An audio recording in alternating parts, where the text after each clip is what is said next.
qui, d'ailleurs, vous savez que tous les partis inscrits ici ont des membres disséminés partout sur la planète. Donc, on a la même dynamique. Hein. Et puisqu'on parle de diaspora, une opinion incline à pouvoir réduire les rapports entre les diasporas et le terroir, à ces échanges, à ces transferts financiers qui sont importants, puisque certaines études ont pu révéler que sur une période de 10-15 ans, la masse monétaire transférée en Afrique à travers les figures de la diaspora était supérieure, largement supérieure au volume de l'aide publique au développement pour ce qui est de certains pays. Est-ce qu'on réduirait les rapports entre les diasporas et le terroir à ces transferts financiers qui, me semble-t-il, dénotent quand même un certain nombre de soucis? Écoutez, je crois que ce serait très simplificateur. Les diasporas, comme vous le savez, elles sont plurielles. Et puis remarquez que les diasporas ne sont pas simplement au nord. Il y a des communautés camerounaises établies en Afrique du Sud, au Sénégal, au Nigeria. J'ai connu des Camerounais chefs d'entreprise au Mali, des Camerounais professeurs dans les universités sénégalaises. Donc, leurs activités ne se réduisent pas à cela. D'ailleurs, quand on parle de diaspora, il faudrait se révéler à... Quand on parle de diaspora habituellement, le modèle auquel on pense, c'est le modèle juif, qui parle, à cause de certains événements que vous connaissez, se sont retrouvés dispersés, mais qui, à chaque instant, contribuent à la construction de l'État d'Israël, qu'il s'agisse d'un pouvoir de gauche ou de droite, mais qui en plus, n'est-ce pas, s'organisent pour pouvoir influencer les politiques dans les espaces où ils résident. C'est pour ça que chaque diaspora juive est en général perçue comme étant très très puissante dans les espaces où ils résident. Donc la question à mon sens c'est de savoir comment est-ce que les diasporas camerounaises se situent par rapport à ce modèle-là.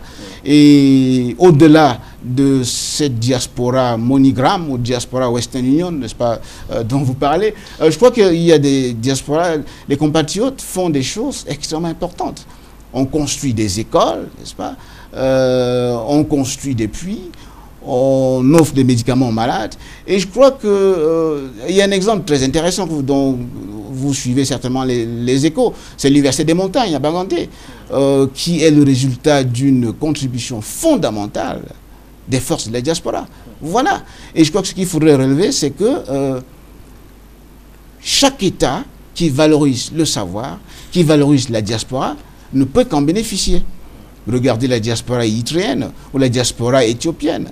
Ils font des choses extraordinaires. La diaspora du Cap-Vert, ils font des choses extraordinaires pour leur pays. Donc, au total, je crois que nous devrons, à ce niveau-ci, interpeller l'État. Il faudrait que l'État intervienne pour pouvoir mieux utiliser les ressources humaines, n'est-ce pas, dont il dispose à l'étranger.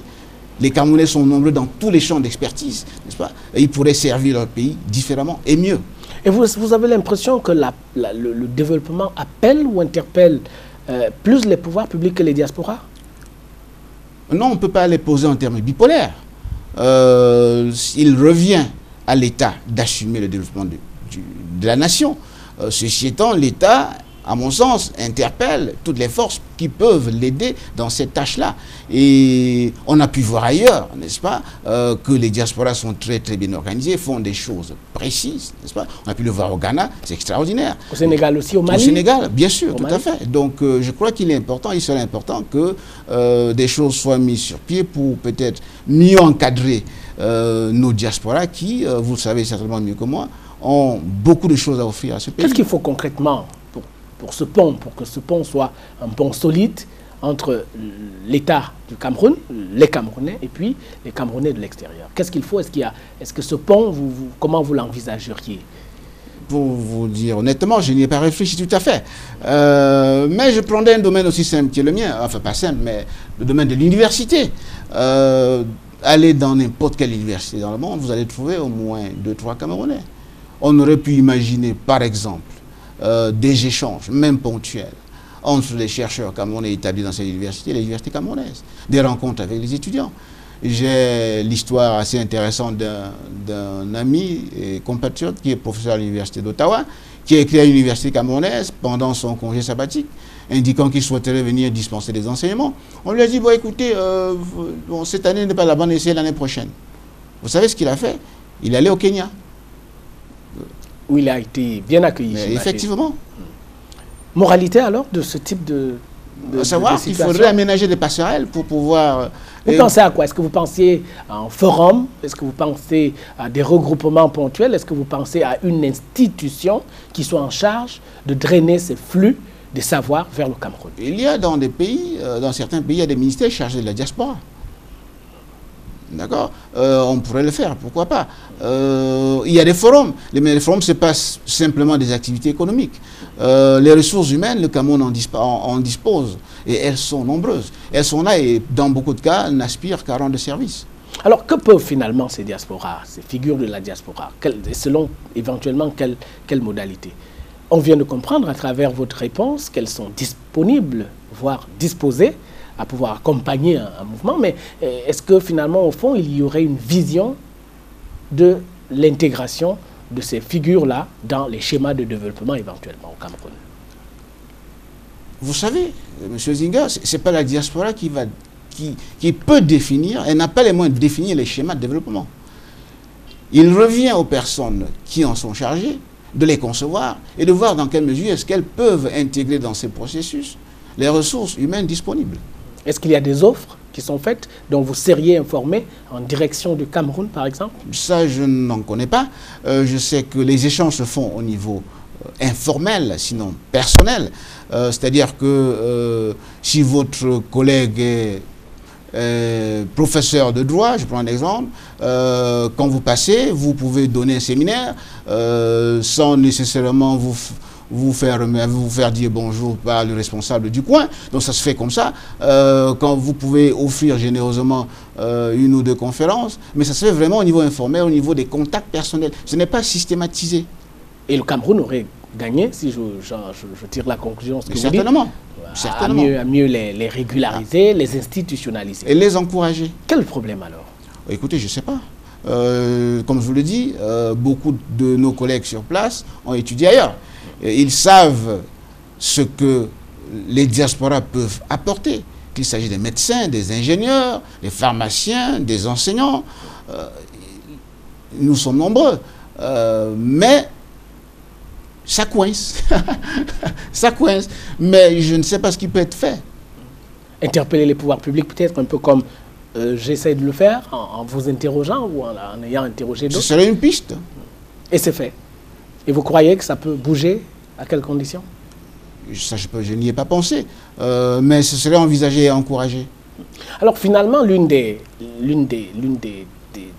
tendances, l'un des événements majeurs dans ces rapports entre le pouvoir, le régime au Cameroun et les diasporas, c'est la reconnaissance du droit de vote aux Camerounais établis à l'étranger pour ce qui est de l'élection présidentielle. Comment vous avez accueilli cette mesure? Bon, on ne peut enlever à personne le droit de voter. Ceux qui avaient qualité sont allés voter. C'est une très très bonne chose. Remarquons que tous les pays le font. Beaucoup de pays le font. Le Cameroun a mis du temps à le faire. Il le fait déjà. Il faut le saluer. Absolument. Il faut probablement le saluer. Ceci dit, il faudrait voir dans quelle mesure est-ce que ce vote peut être rendu plus utile, je crois, que sans le banaliser. Le vote des Camerounais, s'il reste important, mais il s'agit d'un phénomène ponctuel qui arrive tous les 5 ans ou tous les 7 ans. Tous les 7 ans pour l'instant. Tous les 7 ans pour l'élection présidentielle. Je ne suis pas certain que cela soit la seule façon dont les pouvoirs publics puissent maintenir le contact avec leurs citoyens à l'étranger. Vous envisageriez quoi? Vous parlez justement des contacts avec la diaspora, de formaliser ces collaborations dans divers domaines. C'est une façon de... Ce serait une piste. Alors, un de vos mentors, réagissant à la reconnaissance de ce droit de vote, un de vos mentors, le professeur Ambroise Combe, a dit que c'était une grande diversion. Est-ce que vous seriez du même avis que lui? Écoutez, une grande diversion, je ne sais pas, je n'ai pas réfléchi à cette question-là, mais je ne suis pas certain qu'on puisse regretter un droit. Je ne pense pas. Ceci dit, quel est l'impact de ce droit-là? Quel est la portée de ce droit-là? Je n'y ai pas réfléchi. Portée symbolique peut-être? Ce serait quelque chose déjà. Déjà. Et vous vous en tiendrez à ça? Bon, écoutez, je n'ai rien d'autre à ajouter puisque je ne suis même pas, j'ai pas le droit de voter. Alors vous avez, on a très rapidement survolé tout à l'heure ces flux financiers qui partent des lieux où sont établis les compatriotes à l'étranger vers le Cameroun. De quoi sont-ils éventuellement indicateurs? Est-ce que leur importance, leur volume ne remettent pas en surface la question de la survie ou des conditions dans lesquelles vivent ceux qui restent au pays? Mais certainement.